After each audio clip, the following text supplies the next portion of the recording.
မိုင်းရဲ့တရားမျှတမှုဆိုတာဘာလဲကျွန်တော်တို့နှစ်စဉ်ဘဝမှာရောကဘာကြီးရဲ့သတင်းတွေကိုကြည့်တဲ့အခါမှာရောတရားမမျှတမှုတွေကိုအများကြီးမြင်ဖူးကြမှာပါလူဆိုးတွေကကောင်းစားပြီးလူကောင်းတွေကဒုက္ခရောက်နေတာမျိုး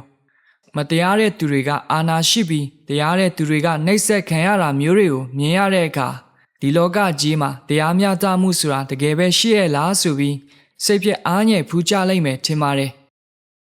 အထူးသဖြင့်သမိုင်းကိုပြန်ကြည့်တဲ့အခါမှာလဲဒီလိုမေးခွန်းမျိုးတွေအများကြီးထွက်လာတတ်ပါတယ်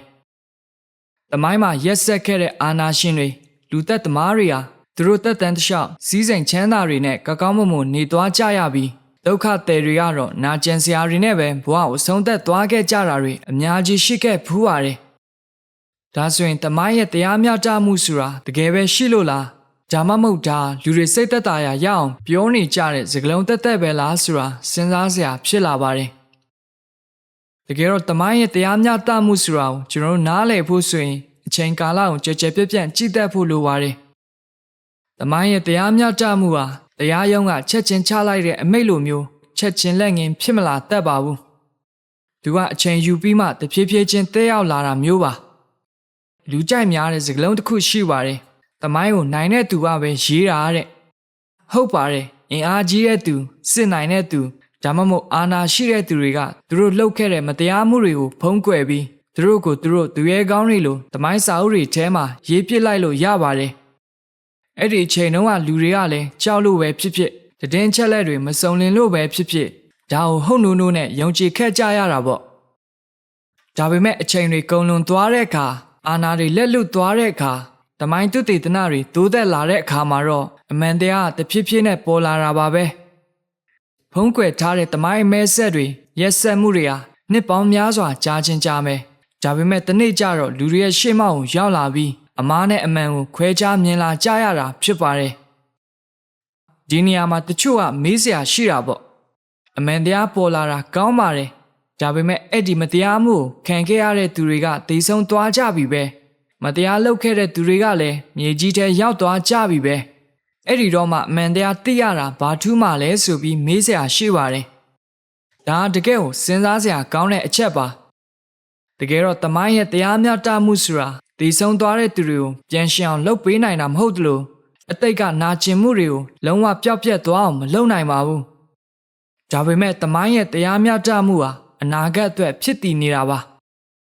ဒါကျွန်တော်တို့လူသားမျိုးနွယ်တရက်လုံးအတွက်အရေးကြီးတဲ့ကိုကျင့်တရားစံနှုန်းတစ်ခုကိုသတ်မှတ်ပေးလိုက်တာဖြစ်ပါတယ်ဥပမာပြောရရင်ဟီတလာလိုလူမျိုးကိုကြည့်ပါ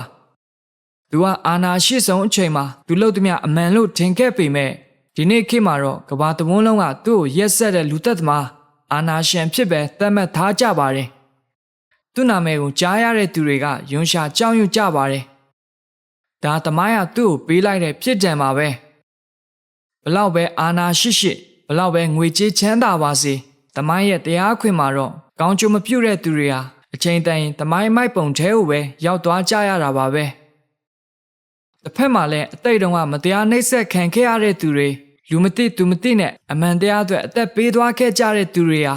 သူတို့သက်ရှိထင်ရှားရှိစင်မှာအသိမှတ်ပြုမခံခဲ့ရပေမဲ့နှစ်ပေါင်းများစွာကြာတဲ့အခါမှာတော့သူရဲကောင်းတွေအဖြစ်လေးစားအားကျစရာပုဂ္ဂိုလ်တွေအဖြစ်သမိုင်းမှာရွှေကလောင်နဲ့အရေးခံကြရပါတယ်သိပ္ပံပညာရှင်ဂါလီလီအိုပဲကြည့်မလား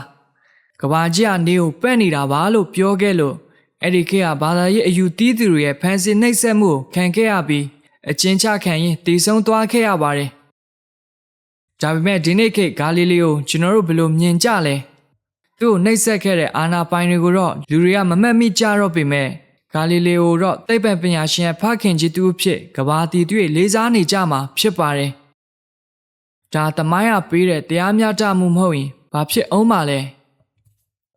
ဒါပေမဲ့စိတ်ဝင်စားစရာကောင်းတာကသမိုင်းရဲ့တရားမျှတမှုဆိုတာအလိုလျောက်ဖြစ်လာတဲ့အရာမျိုးမဟုတ်ပါဘူးသူ့လိုမိုးပေါ်ကကြားလာတာမျိုးမဟုတ်ပါဘူးဒါအမှန်တရားကိုမျက်နှိုးတဲ့မတရားမှုကိုလက်မခံတဲ့လူသားတွေရဲ့ကြိုးစားအားထုတ်မှုကြောင့်သာဖြစ်တည်လာရတာပါသမိုင်းပညာရှင်တွေကအမှန်တရားကိုရှာဖွေဖော်ထုတ်ကြတယ်ဇာရေးဆရာတွေကမှတ်တမ်းတင်ကြတယ်တာမန်ပြည်သူတွေကအတိတ်ကဖြစ်ရဆိုးတွေကိုမမေ့လျော့ပဲတဆင့်ပြီးတဆင့်ပြောပြကြရအနေ သမိုင်းရဲ့တရားမျှတမှုဟာအသက်ဝင်လာတာဖြစ်ပါတယ်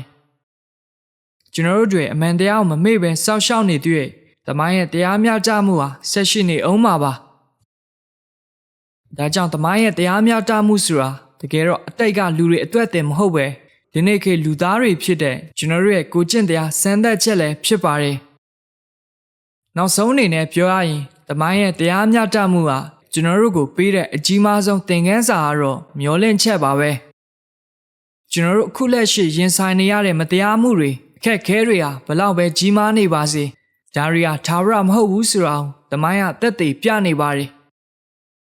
မတရားတဲ့သူတွေအဓမ္မသမားတွေကခိတ္တခဏတော့အောင်နိုင်ခြင်းအောင်နိုင်ပါလိမ့်မယ်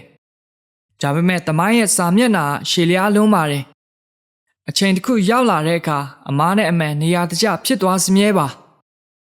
ဒါကြောင့်ကျွန်တော်တို့ဟာလက်ရှိရင်ဆိုင်နေရတဲ့ခက်ခဲတဲ့အခြေအနေတွေကြားထဲကနေအမှန်တရားဘက်ဟာဆက်ပြီးရပ်တည်သွားဖို့လိုပါတယ်ဘာလို့လဲဆိုတော့ကျွန်တော်တို့ဒီနေ့လုပ်နေတဲ့အပြုအမူတွေရွေးချယ်မှုတွေကိုလည်းနောက်တစ်ချိန်မှာသမိုင်းကစင်ချက်ချအောင်မှမို့လို့ပါပဲသမိုင်းရဲ့တရားခွင်မှာကိုယ့်နာမည်ကိုကောင်းမွန်စွာမှတ်တမ်းသင်ခံရဖို့ဆိုရင်ကျွန်တော်တို့ကိုယ်တိုင်လည်းဒီနေ့အချိန်မှာတရားမျှတမှုကိုတန်ဖိုးထားပြီးရှင်သန်ကြရမှာဖြစ်ပါတယ်ခင်ဗျာ